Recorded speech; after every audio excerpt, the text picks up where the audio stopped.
Dasal at dalangin ko pa rin po na kayong lahat na sumusubaybay sa ating araw-araw na misa ay nasa mabuti at magandang kalagayan. At isa pong dasal ko, naway tayong lahat na araw-araw na nananalangin sa pamamagitan ng banal na misa ay mas lumalim pa ang ating pananampalataya sa Diyos. Alam ko po marami kayong mga nire-request, marami kayong pinagdarasal, pero isa sa mga pinakamagandang grasya ay yung mapalapit tayo sa ating Panginoong Hesukristo. Amen? Because a blessing without Jesus is no blessing at all. Amen? Tanong ko lang po, bakit mo ba sinasamba si Jesus?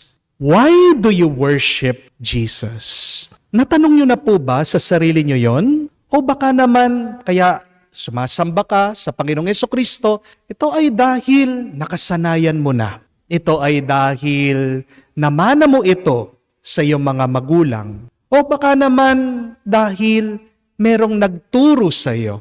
O baka marami sa inyo natatakot na mapunta sa impyerno. Kaya naman patuloy pa rin sila sa pagsamba sa ating Panginoong Hesukristo. Ang tanong, maganda bang mga dahilan ito ng pagsamba o paniniwala kay Jesus? Are these good reasons to believe that Jesus is God? Para po sa akin, isa sa mga pinakasimple at makabuluhan na sagot, bakit natin sinasamba si Jesus? Ay dahil Diyos siya. We worship Jesus because we believe that Jesus is our Lord and our God. Amen?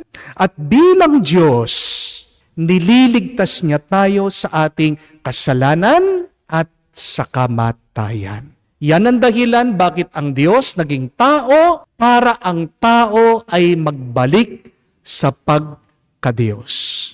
At yan po ang pinapahayag sa Ebanghelyo ni San Juan. Sabi po ni San Juan sa atin, that Jesus is our way, our truth, and our life. Siyang daan, ang katotohanan, at ang buhay.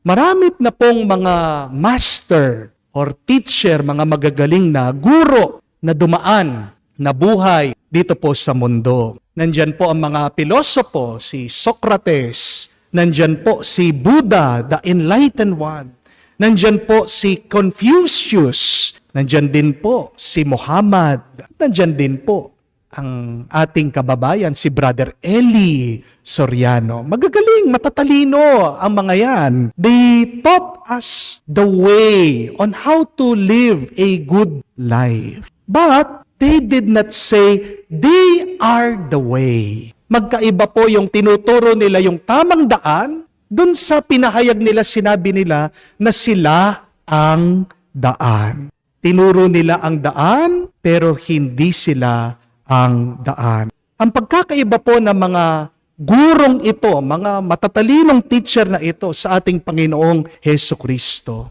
ay si Jesus lamang ang tao na namatay at muling nabuhay.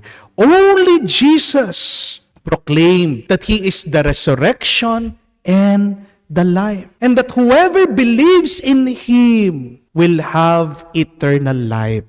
Wala pong nagturo sa mga matatalinong teacher na ito na pag naniwala ka, sinundan mo ang aking turo, mabubuhay ka at hindi ka mamamatay. Tanging ang ating Panginoong Hesukristo lang ang nagturo niyan. At wala po dito sa mga teacher na ito na nung namatay sila, muli silang nabuhay. Wala silang kapangyarihan, wala silang lakas na buhayin ang kanilang mga sarili. They were good teachers, but they have died. Only Jesus rose from the dead. Only Jesus has the power to resurrect us from the dead. Kung nabuhay muli si Buddha, si Socrates, si Confucius, si Muhammad, o kaya si Brother Eli, pwede natin silang sambahin. Pero wala sa kanila nung namatay sila ay muli silang nabuhay. At wala din po sa kanilang mga alagad o disipulo na nagpapahayag na nung sila ay namatay, muli silang nabuhay. Tanging ang mga alagad, apostoles ng ating Panginoong Jesucristo, sila lang ang nagpahayag na nung namatay si Jesus, siya'y muling nabuhay. At ito ay napakahalagang parte ng ating pananampalataya. Bawat po linggo, pinapahayag natin ito, hindi po ba? Na si Kristo'y namatay, si Kristo'y nabuhay, at si Kristo'y babalik sa wakas ng panahon. But the question is, how do we know that Jesus rose from the dead? How do we know that resurrection is real? Yan po ang pinag-aawayan nila sa ating nabasang ebanghelyo. Nagdududa itong mga Saduceo doon sa paniniwala na muling pagkabuhay. Para sa kanila, imposible ang muling pagkabuhay. Pero meron bang imposible sa Diyos? Wala. Napaka-imposible na ang patay muling mabubuhay, pero dahil si Jesus ay Diyos, nagawa niya ito at magagawa niya sa kawakasan ng panahon. Paano natin mapapaniwalaan ito? Dahil lang sinabi ni Jesus? Hindi po. Marami pong mga testigo. Maraming mga patotoo. We have multiple witnesses and testimony that Jesus rose from the dead. At paano po natin alam na yung kanilang pagpapahayag, yung kanilang witnessing ay totoo? Simple lang po. Nagpakamatay sila para sa katotohanan na ito. They died defending this truth that Jesus rose from the dead. Walang ibang alagad ang nagpakamatay para sa tinuro ng kanilang mga guro. Di po ba? Wala pong alagad ni Buddha, ni Confucius, ni Muhammad o ni Brother Eli na sasabihin nila, ako, kaya kong magpakamatay dahil naniniwala ko, muling nabuhay ang aking guro, ang aking teacher. Wala pong ibang alagad na nagpahayag ng ganyan. Tanging ang mga alagad at apostol ng ating Panginoong Jesucristo ang nag-alay ng kanilang buhay para sa katotohanan ito. Kaya na mga iba na nagpabalat ng buhay. Kaya yung mga iba, kaya nilang magpapugot ng ulo. Yung mga iba nagpakain sa mga leon para lang pagdepensahan, para lang patunayan na ang kanilang sinasabi ay totoo. Bakit ka magpapakamatay sa isang kasinungalingan? Magpapakamatay ka para lang sa katotohanan. If somebody can die for a conviction, then it means that is true. Amen? And Jesus rising from the dead means He has the power over death. And if we believe in Him, then we have life. If we believe in Him, then we shall also rise. Ang mga naniniwala kay Jesus ay nagkakaroon ng buhay at mabubuhay magpa sa walang hanggan. Tandaan niyo po ang habilin ng ating Panginoong Jesucristo sa kanyang mga alagad sa kanilang pagdemisyon. Drive away demons, cure the sick, and raise the dead.